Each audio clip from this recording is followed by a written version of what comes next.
Hello and welcome. This is India Global. I'm Gaurie Dwivedi. Starting this week, it's going to be 1 full hour of global news for the global Indian.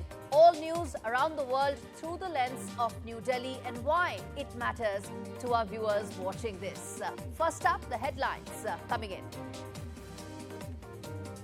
Pakistan police clash with PTI supporters. There is ruckus on the streets of Islamabad as Imran Khan's supporters demand his release. Mobile internet services have been suspended across Pakistan as situation remains tense.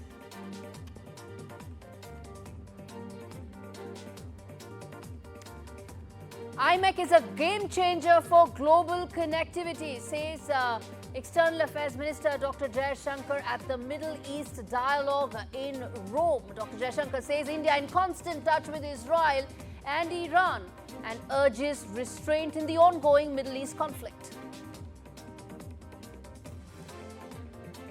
India rejects the $300 billion COP29 climate deal.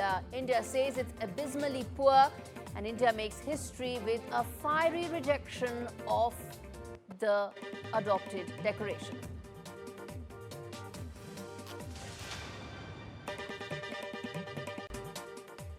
All right, our big story that we're tracking right now, it is what's happening in Pakistan right now. And several reasons why what's happening right now in Pakistan is a cause of worry to India.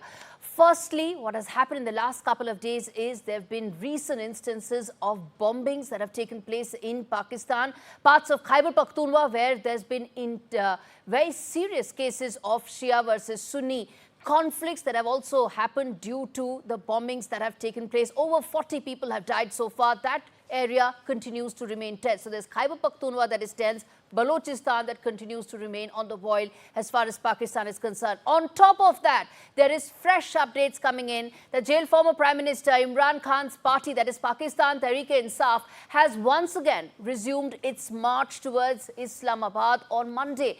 There was an overnight stop on the way amidst very stiff resistance that had been put up by the authorities to foil any attempts to enter the capital. In fact, the entire capital, entire Islamabad area was under lockdown due to unprecedented security measures. Why? Because the deep state, the establishment, is taking on the 72-year-old jailed former Prime Minister, who in fact issued a final call on the 13th of November for nationwide protests to take place on the 24th, that is today, yesterday in fact, denouncing what he termed as a stolen mandate. There are essentially three key demands that Imran Khan has, and that's exactly what we're going to talk about and why those demands are unlikely to be met, why the situation is likely to intensify and create a bigger security issue as far as India and the region is concerned. Three key demands of Imran Khan. First, he says that the mandate is stolen. Second, he says that the 26th Amendment to the judicial process should in fact be revoked. And the third thing he's been saying again and again is the fact that the deep state needs to now claw back against him. In fact, listening to some bites that are coming in of Bushra Bibi, Prime Minister of the jailed former Prime Minister Imran Khan. रसूलुल्लाह के उम्मतियों को खान को और मेरा सलाम। खान के हुक्म पे 24 नवंबर से नहत्ती अवाम रुकावटें हटाती हुई इस्लामाबाद पहुंच रही है। जो अभी तक नहीं निकले वो अपने और अपने मुल्क के मुस्तकबिल के लिए इस्लामाबाद पहुंचे, क्योंकि आपके मुल्क के मुस्तकबिल का सवाल है। बहुत शुक्रिया। Okay, so I don't know Urdu, but we'll try and get you that translation. Essentially, I'm sure Bushra Bibi must be saying that the arrests regarding Imran Khan is something that the entire protests have been all about. We're going to get you that translation in a bit. Before I get in Tarak Artha, I want to tell our viewers what is it that's of concern to New Delhi and why we are discussing this story, why this matters to the viewers of India Global. Let's get those questions up and running. Now, is Pakistan facing a crisis of legitimacy? It's already facing a crisis of economy. It's already facing a crisis in terms of the deep state not getting along with the elected government. Now, the crisis of legitimacy has extended to the government as well. That's question number one. The second key question is that can Imran Khan actually topple Shahbaz Sharif's government? Remember, he's extremely popular. his clarion calls are being answered by his supporters on the streets. Who would have thought the tenacity with which Imran Khan is continuing? So there's a serious question. Can Shahbaz Sharif's government actually be toppled? And the third and the most important question is that should India now be worried about a growing security issue on its borders? Pakistan is in a state of boil, has been for some time now, but seems the situation is far from being under control. Let's get in Tara Kartha to talk about this, and then we're going to get some voices from Pakistan as well. Remember, Pakistan's a large part of Pakistan internet has been suspended, and which is why communication lines for all practical purposes are down, but we're going to get those lines up and running. But first up, Tara Kartha, former director of National Security Council, with me on the broadcast. Tara, the situation is not just unprecedented, it's pretty much now edging towards being on boil right now. Oh, yes, it is. Because I think, Gaurie, unlike we've seen crisis in Pakistan before, right? I mean, this thing has been going protest, bomb blast, blah, blah. This time, the issue is everything is coming together. You know, it's not just the political crisis, as that question you put up in terms of political legitimacy. That is what is being questioned by Imran Khan, and with a lot of justification, because I remember I was monitoring those elections and we saw how the numbers kind of shifted suddenly, right? I mean, some of those places, that was very surprising. So there's a question of legitimacy of this government. And I think the second part is that Imran himself is so, he's popular. The crowds which come to him are not just the, the what one expects in South Asia, right? It's a lot of middle class. There's the youth, there are women, there are serving army people like we saw last time, and their families. They're all out supporting Imran Khan because they see him, rightly or wrongly, as the one person who is not corrupt, who's not part of that, that family circle of corruption. And let's remember, they haven't been able to prove a single case against him. I mean, each case has been one by one has been dropped. Which is Exactly. why they brought in, if you remember, the whole arrest of the former ISI chief, Faiz Right. Hamid. That was the whole idea, to Yes. get charges against him. Indeed, and let's get in Aisha Siddiqui as well. Siddiqa, who's joining us from London, author and senior fellow of King's College. She's written extensively about the deep state, the Pakistani army, and how it continues to play such a big role in the Pakistani establishment. Aisha, many thanks for joining on this show. Let me start by asking you, how do you read the situation that's unfolding in Pakistan? Unlike some of the other protests in the past, it seems that it's now in fact spiraling, and nothing that the government is doing is ensuring that the supporters of Imran Khan back down. Well, let me first start with your initial comment. You were like, this is something happening in India. This is not about India. This is not something which is threatening India at all. This is about a political instability. In fact, no, I didn't use the word threatening. I said worrisome no, security concerns on our border. But yeah, well, go ahead. Yeah. Well, but it's not a security concern on your border. The thing is, this is domestic issue with Pakistan, deeply domestic, firstly. And, not everything is linked with India. Secondly, it's important to know that, I mean, despite that I'm not personally a supporter of either PTI or Imran Khan, I think this is, in a way, a reflection of people's resilience. I mean, how do you count, for example, resilience? Here are people, right or wrong, we may not approve of Imran Khan, like his ideology, like his politics. The fact is, here are his supporters who are saying, we're tired of traditional politics. We're tired of how the military establishment manipulates Pakistan's politics.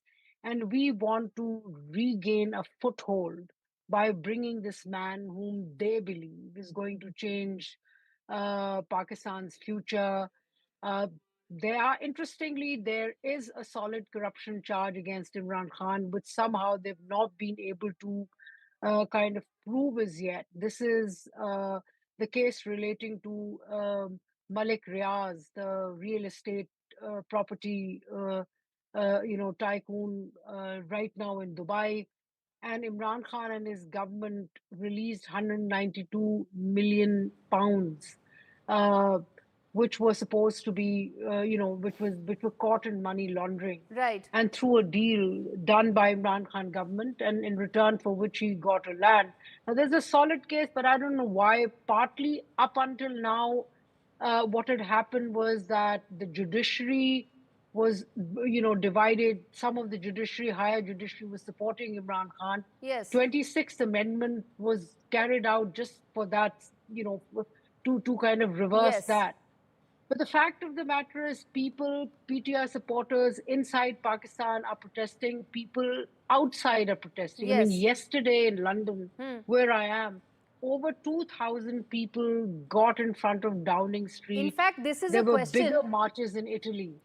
In fact, this is exactly what I want to ask you, which is that he seems to be extremely popular despite very serious charges against him, despite being in jail. His clarion calls are being answered. It sort of seems that the establishment or the present government doesn't have answers to his popularity, and the crisis of legitimacy that that the Shahbaz Sharif government faces just become that much more acute. No, there you are right. You see, and the problem is that the cost for the establishment is increasing. I mean, yesterday I was hearing there are actually even retired military officers and their families who tried to join the protest. Some of them have been arrested. Nobody knows where they are. They are being, moved from one police station to the other. Nobody can access those families. Overnight, the capital city was, the hostels were, evacuated, closed down. Students were put on the streets, nowhere to go home. Main highways in Punjab were shut down. Main highways connecting Khyber Pakhtunkhwa and Islamabad were shut down. I mean, it's like the country is under siege, but not from outside, but from within. And which basically means the cost is rising. But so far, it seems that the military establishment is ready to clamp down. It says this is a cost that I can bear, as long as I can keep the situation in control, keep things going.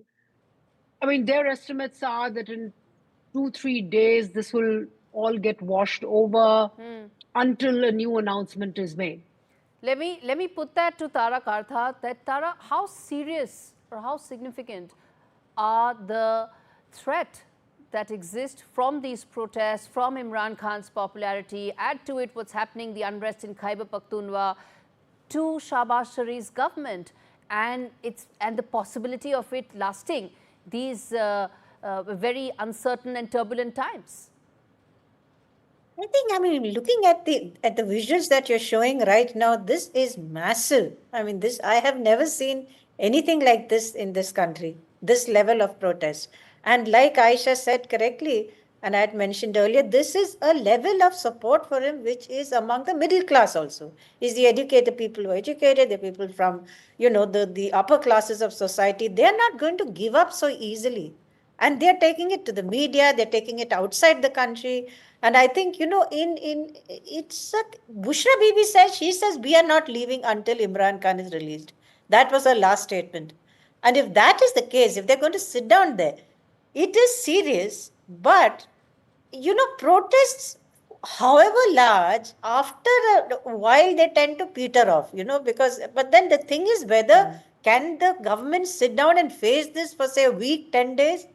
I don't know, because PTI is the master of protests. I mean, Imran Khan has shown his ability to launch protests, ironically, with the help of the army earlier against Nawaz Sharif. We've had these massive protests. So let's see how this goes. And meanwhile, it's basically the soldiers who are getting targeted. In Balochistan, it was a group of soldiers. In Bannu, it was a group of soldiers on a suicide attack. So this is overall an attack on one of the most important state institutions, which is the army. I mean, after the 26th constitutional amendment, it is now the army which is in power. Forget Shahbaz Sharif. The army's got everything under it, and everybody knows it. So Indeed. it's a loss of face for the army, a terrible loss of face if these people do not we sort of, go away after a while. If they keep getting some more support, then then I honestly don't know what's going to happen. Aisha, how do you read this going forward from here on? There have been clarion calls, they're being answered. There's unrest that's in fact amplified in parts of Khyber Pakhtunkhwa, further pointing out Shahbaz Sharif government's inability to keep the country together. Where do you see this going from here on? See, firstly, Khyber Pakhtunkhwa is governed by a PTI government. Yeah. So it's a provincial government ruled by the PTI, which is in conflict with the federal government, which is Shahbaz Sharif, right? And some of the resources the federal government gives to Khyber Pakhtunkhwa, and you talk to the Pakhtuns and they fear that, Ali Amin Gandapur, he plays on two sides, the chief minister of Khyber Pakhtunkhwa. On the one side, of course, there is the party, which he has to stand by. But, on the other, he also needs to talk to the establishment. He keeps talking to the establishment. And there are several reasons, instances where they've had a discussion, where they have a dialogue. So, right now, this is a problematic period, and what they feel that, the establishment feels that this is momentary and this will pass. Let me also point out very quickly and relate to what Tara was saying. The crisis in Balochistan or the crisis in KP has got nothing to do with this crisis. I mean, they're disconnected. I mean, the army may have a poor face in Balochistan and other parts for not fighting the TTP, all of that. That's a separate matter. Right. This is very deeply political. This is deeply political and has huge ramifications. Let me quickly get in a voice from Pakistan, from Islamabad. In fact, Meher Tarar joins me on a phone line because, as I said, internet is completely down and communication lines are also impacted significantly. Meher, talk to us about the situation on ground, what's happening, how significant is this protest and the standoff between PTI and the government? I'm not in Islamabad, I'm in Lahore, but I'm in the same thing. The protest is primarily either from Khyber Pakhtunkhwa or Punjab. I mean, people traveling to Islamabad are mostly from Lahore or, cities around Lahore. The thing is, you can't call it a standoff. It's not a standoff. It's basically within the Pakistanis against the current government. It's not just about Imran Khan's incarceration anymore. It's not even about the crackdown on PTI supporters and PTI activists and leaders and the rape on their houses. You see, anybody who, for instance, if somebody announces that they are going to protest against what is, peacefully protest against what is happening in Pakistan, so there's a crackdown. They would raid that person's house to try. If a protest is announced, they go into parliamentarians' houses. They try to when they try to arrest them, they break things in the house. They beat up people, family members. They were like, females, wives, mothers, staff members, children, teenagers. So it's a chaos. It is already bad in Pakistan for the opposition parties, but right now it's more than a standoff. The major problem right now, not right now, since January 2024, is the result of the election, because it's not what PTI is saying, or regional observers, international observers, even PTI detractors, people who don't like PTI at all and who hate Imran Khan with a passion, and impartial observers. Everybody said, other than, of course, these parties, they are all, I was talking to somebody who's known for her criticism of Imran Khan, a famous person in Pakistan. She said, she tweeted right after the election that Imran Khan's party had won the election. So, let them form the government. that is the principal problem. It's beyond Imran Khan's incarceration and what is happening in Pakistan. So the result, Yes. it's called the Form 47 government in Pakistan. This government in the center and in Punjab did not win the election. They did not have the mandate. And they are the ones who are deciding who gets to speak, who gets to protest. Because if you look at Pakistan history, no prime minister has ever been able to finish their term in government. Yes. The problem is they all wanted get voted. They all wanted to elect. Absolutely. They kept asking for years, "Mujhe kyun nikala?" The problem is they have been stunned at Yes. supporting the elections because most of the principal, most of the important leaders are either in jail. Some of them were forced to leave the party.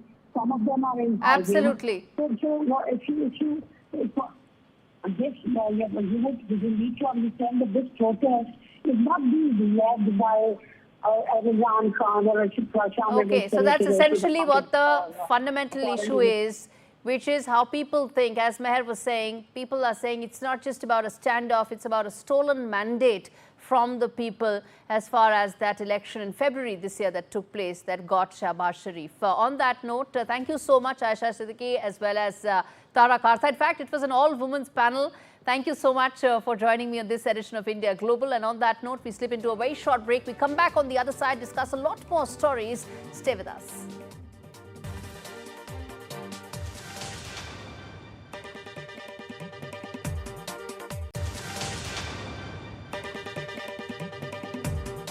Welcome back. This is India Global. The big story that we are tracking right now, External Affairs Minister Dr. Jaishankar's three-day trip to Italy for G7 foreign ministers meeting. Jaishankar, in fact, also spoke about the IMEC as well as the West Asia crisis and said that India supports the ceasefire or any ceasefire possibility in West Asia, and also went on to reiterate India's stance regarding the issue, which is that New Delhi supports a two-state solution to the Israel-Palestine issue. Dr. Jaishankar said that IMEC is a game changer for global connectivity and said that India is in constant touch with Iran, Israel, and has urged restraint in ensuring that the conflict doesn't continue to spiral out. Let's first listen in to what Dr. Jaishankar had to say. We come back and talk more on this. Prime Minister Narendra Modi has personally engaged leaders of both Russia and Ukraine to this end. This has included his visiting Moscow and Kiev. Our senior officials remain in continuous touch. We firmly believe that those who have the ability to explore finding common ground must step up to that responsibility. The IMEC, the India, Middle East, Europe Economic Corridor, that was announced in September 2020, can be a game changer. The conflict underway currently in the Middle East has undoubtedly been a major complication, but it is proceeding, the IMEC is proceeding ahead on the eastern side, especially between India and the UAE and Saudi Arabia. Our concerns have also been increasing on the widening of the conflict. We have been in regular touch with both Israel and Iran at the highest levels to advocate restraint and enhance communication. Okay, Foreign Minister also in fact spoke to his British counterpart in terms of building on the India-UK relationship. Let's get in Mohammad Ghazali, my colleague, to fill us in with the very specifics in terms of what all Dr. Jaishankar said on this trip. Fill us in, Ghazali. Yeah, Gaurie, so this visit is very important. One, that Dr. Jaishankar is visiting Italy shortly after Indian Prime Minister Mr. Modi spoke to and met Italian Prime Minister during the G20 summit in Brazil. So the first meeting which happened between his counterpart with Italian counterpart focused on that, building up on that relationship. So during the first leg of his visit in the yesterday and day before yesterday, Dr. Jaishankar spoke about the relevance and how to sort of cement more ties, more improvise the ties between India and Italy. But today, he also spoke about the two burning issues in the world. One regarding the Ukraine-Russia war and how India has been promoting that any solution can't be found on the battlefield, and diplomacy and dialogue is the only way out for both parties to come to one table and find out a solution. The second important part, which is also related to connectivity issue, is about the IMEC corridor, the India Middle East European corridor, which was sort of conceptualized during the G20 last year when India was the host, and many Western nations were signatory of that, Italy being one of it. And Dr. Jaishankar spoke about the progress of IMEC corridor, but also stressed on the fact that how West Asia is also on a boil right now, and every day, though the reports are emerging that Lebanon and Israel will be working on a ceasefire, but the war is also expanding with many new players getting into this conflict. And yet again, Dr. Jaishankar spoke about that how India's stand is very clear when it comes to the Israel-Palestine issue. There should be a two-state solution. India has also been sending aid to Palestine, and that issue must be resolved in order to progress with the IMEC corridor. So that are the two developing issues. Besides that, Dr. Jaishankar also spoke about that how India has always been the voice of global South, and that is why India is offering itself as a player to play the role of a peacemaker, even in both the conflicts, though India is far, far away geographically when it comes to these two conflicts. But certainly, Ukraine-Russia war, as well as conflict in Middle East, is also impacting, you can say, the maritime security for India and its global players. All right, Mohammad Ghazali, appreciate you giving us a lowdown of the key takeaways of Dr. Jaishankar's visit in Italy. In fact, speaking of Russia, Ukraine, the latest updates coming in is that Moscow is claiming that its forces attacked Ukraine's equipment assembly points on Sunday. And Ukraine has claimed that its troops tried to stop the Russian army from breaking through their defense in the last 24 hours. According to the Russian Defense Ministry, its army attacked Ukraine's manpower and equipment assembly areas in 141 regions, as well as multiple Ukrainian military airports, drone production workshops and storage points. Russia's air defense forces also shot down 44 Ukrainian drones. As reported, 122 battles took place in the frontline areas, and the situation on the front line still remains tense, especially in the direction of Kurakhov and other such eastern Ukraine regions. The Ukrainian army has said that it's taking all measures to prevent the Russian army from breaking through. The statement added that it continued its military operation in western Russia's Kursk region that it started in August. As the battle rages on, even after 1,000 days of incessant battles, Ukraine's security service has displayed the wreckage of the new Russian experimental ballistic missile, which allegedly struck a factory in the central Ukrainian city of Dnipro on Thursday. The missile fragments of the missile was in fact seen. The Pentagon says the missile is based on Russia's RS-26 Rubesk intercontinental ballistic missile. Вказана ракета є балістичною, рухалась по балістичній траєкторії, на яку лише впливав аеродинамічний опір, і наслідком якого було пошкодження, зокрема, об'єктів цивільної інфраструктури та інфраструктури, зокрема, міста Дніпра. Meanwhile, in the U.S., in light of the missile strike, U.S. President-elect Donald Trump's incoming national security advisor has said that on Sunday that the incoming administration wants to get both sides to the table and is concerned about escalation. Well, in fact, he made it clear on Fox News Sunday that he has met with Biden's national security advisor, which is Jake Sullivan, to discuss U.S. policy and options in Ukraine. The Florida congressman assured that those conversations will in fact continue. Shifting focus now from one war to the other, in West Asia, where the crisis is seeing, well, unfortunately, no end in sight. Latest update coming in, Israeli airstrikes hit buildings in Beirut's southern suburbs on Monday, sending clouds of smoke billowing over the Lebanese capital. The retaliation came after Hezbollah mounted one of its biggest drone attacks against Israel over the weekend. Some of the rockets reached Tel Aviv areas in the heart of Israel. In a warning notice on social media platform X, a spokesman for the Israeli military said that the airstrikes were targeting Hezbollah facilities and interests. In fact, in Iran, Supreme Leader Ayatollah Khamenei has said that an arrest warrant for Israeli Prime Minister Benjamin Netanyahu was not enough, calling for an execution sentence. Khamenei made the remarks on Monday during an event which he spoke to members of the all-volunteer arm of Iran's paramilitary Revolutionary Guard. کاری که اینا کردن پیروزی نیست، جنایت جنگی است. حکم بازداشتشو صادر کردن، کافی نیست. حکم اعدام نتانیاهو. All right, we're slipping into a break. We come back on the other side and talk more about India's strong rejection of COP29's funding deal. We come back and decode what does it mean for New Delhi and the Global South.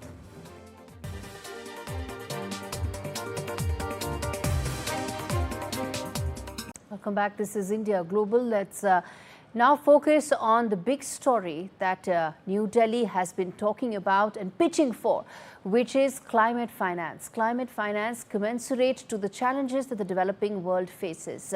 India had pitched for upwards of $1 trillion till 2030 to be the annual climate financing that should be made available to developing countries to ensure that they are able to meet the climate catastrophes, also plan for climate transition. That didn't happen because COP29 was being driven by the agenda and interests of the developed countries, something that hurts the interest of the global south, of the least developed countries, and those people who are likely to be most impacted by climate change. Let's first listen in to Chandni Raina, who represented India at COP29. We come back and talk more about what this means and what all can New Delhi do from here on.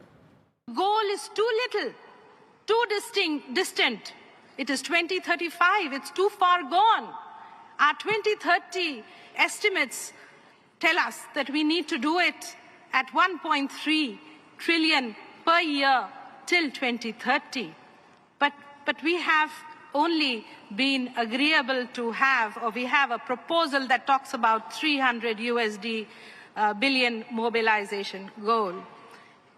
It does not address the needs and priorities of developing countries. The amount that is proposed to be mobilized is abysmally poor. It's a paltry sum.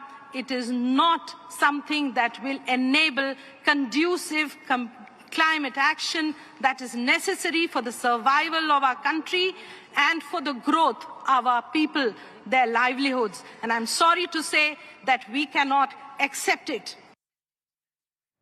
Very strong words coming in from India at COP29. Let's get in Harjeet Singh, who was at Baku, a climate activist and a global engagement director of the Fossil Fuel Non-Proliferation Treaty Initiative. Thanks so much, Harjeet, for speaking to me on India Global. Tell us, what do you think of what came out of Baku? We absolutely reject the outcome. It is a betrayal. The outcome is woefully inadequate. And as Indian delegation said, it was stage managed, and the way it was hastily gavelled through the proposal. In fact, in the whole process, developing countries were forced to agree to this dismal outcome. And the fact is, developing countries like India and even vulnerable countries have been completely left on their own. So big questions are being raised on the outcome, but also the process, the way it was run and the way it was stage managed. It doesn't really help us deal with the climate crisis. And as you said, finance is absolutely central to climate action and the ambition that we need to respond to the scale of the climate crisis. And what has been offered is pittance, and we don't even know whether this money is going to be real or not. So that's a huge challenge, and India has rightly raised the concerns and must. Harjeet, you suspect even the $300 billion may not come? Is that what you're saying? Oh, absolutely. Because the language, if you read, it says calls on all actors to work together. So the obligation of developed countries is not defined. How do you trace? How do you track that finance? And the roadmap that it talks about now, because there was a huge pressure to talk about $1 trillion and beyond, there's a Baku to Belém roadmap, which talks about unlocking financial resources. What does that mean? What we need is grants and not loans. And that's exactly what developed countries have been offering. In fact, I would say they are rather making money from the climate crisis than meeting their obligations towards developing countries like India, like Nepal, like Malawi, and like Nigeria. When you say that developing countries or least developed countries they need grants and not loans, help us understand that is most of the climate finance in the form of loans, and therefore even those cannot be repaid by the least developed countries, making the crisis even more acute? You're absolutely right, Gaurie.